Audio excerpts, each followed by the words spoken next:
আসসালামু আলাইকুম বন্ধুরা, আজকে গিয়েছিলাম Jamuna food garden restaurant and community সেন্টারে ৩ নং ক্রসবারের প্রথম গেটেই। তো ভিতরে ঢোকা যাক। ঢোকার সময় আমাকে তারা সালাম দিয়ে আপ্যায়ন করলেন। ঢুকে দেখি বিশাল একটা স্পেস। এখানকার যে মালিক ভাইয়া ছিল তিনি আমাকে বলল যে এটা আসলে আমাদের শুধু রেস্টুরেন্ট তা না, এখানে আপনারা যে কোনো প্রকার হলুদ, বিয়ে এবং কি জন্মদিন এবং যে কোনো প্রকার আপনারা অফিসের প্রোগ্রাম করতে পারেন।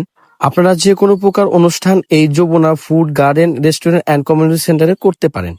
ইতিমধ্যে আমরা অর্ডার দিয়ে দেই। আমরা একটা পিৎজা অর্ডার দিয়েছিলাম। ভাইয়া বলল এই পিৎজাটা খান, আপনার ভালো হবে। তো ভাইয়া আমাকে বলল বেশি সময় লাগবে না, 20 মিনিটের মধ্যে আমি আপনাদেরকে পিৎজা দিয়ে দেবো। যেহেতু খাবার আসতে 20 মিনিট সময় লাগবে, এর মধ্যে আমি একটু ফটো সেশন করে নিই। আমি যেখানে যাই সেখানে ছবি উঠি। আর এত সুন্দর স্পেস, ছবি না উঠলে কি হয়, আমি এইদিকে ওইদিকে অনেক ছবি উঠতেছিলাম। এই পাশ থেকে ওই পাশে তাকে অনেক ছবি উঠতেছিলাম। এই রেস্টুরেন্ট অনেক সুন্দর। ইতিমধ্যে আমাদের জুস অর্ডার করা ছিল, জুসটা চলে আছে। আমরা জুস খাচ্ছিলাম, জুসটা অনেক ভালো ছিল। জুস খেতে খেতে এর মধ্যে আমাদের মধ্যে পিৎজাটা চলে আসে। পিৎজার নাম ছিল পার্সোনাল পিৎজা।